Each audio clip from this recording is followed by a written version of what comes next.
Welcome to ఎస్4 media. నేను మీ రమ్య.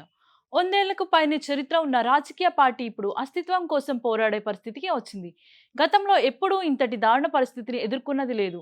జాతీయ పార్టీగా ఈ దేశాన్ని అత్యధిక కాలం పాలించిన పార్టీగా పేరున్న కాంగ్రెస్ ఇప్పుడు ఉనికి కోసం ప్రాకులాడే దుస్థితికి వచ్చింది. తాజాగా బీహార్లో వెల్లడైన అసెంబ్లీ ఎన్నికల ఫలితాలకు ఇదే విషయాన్ని స్పష్టం చేస్తున్నాయి. ముస్లిం ఓటర్లే లక్ష్యంగా పెట్టుకుని రాజకీయాలు చేసే మజ్లిస్ లాంటి పార్టీ 5వ స్థానాన్ని సొంతం చేసుకుంటే మన చరిత్ర కలిగిన కాంగ్రెస్ 6వ స్థానంలో విజయం సాధించింది.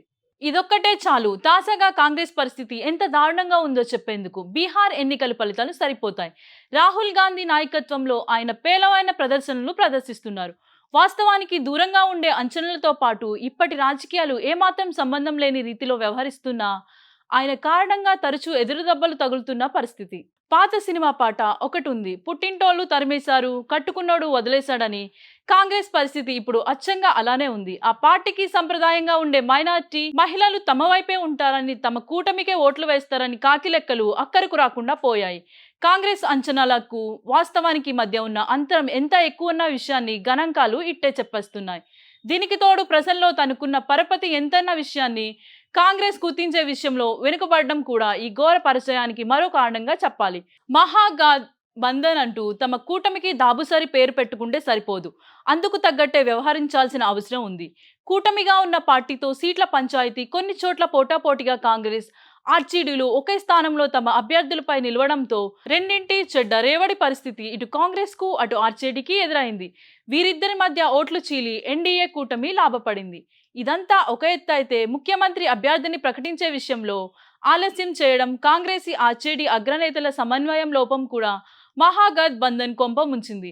దీనంతటికీ రాహుల్ గాంధీని బాధ్యతలు చేయాలా అంటే చేయకూడదా అన్న ప్రశ్న అంతే వేగంగా వచ్చే పరిస్థితి.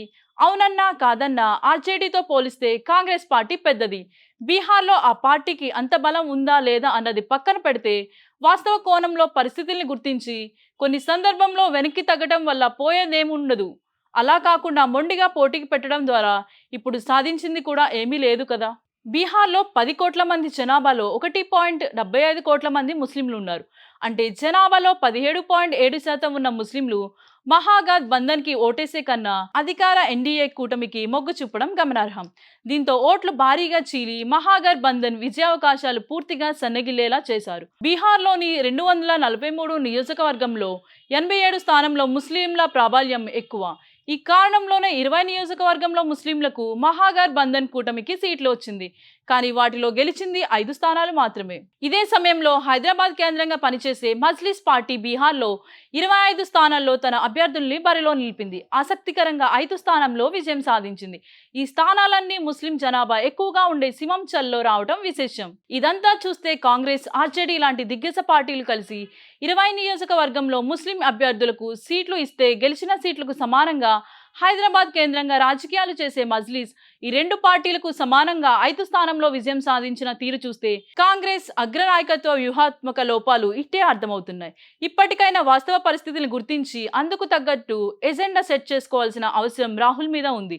లేదంటే ఆయన పరాజయాల పరంపర త్వరలో సెంచరీకి చేరుకోవడం ఖాయం. ఇలాంటి మరిన్ని అప్డేట్స్ కోసం ఎస్4 మీడియా ఛానల్ని సబ్స్క్రైబ్ చేసుకోండి.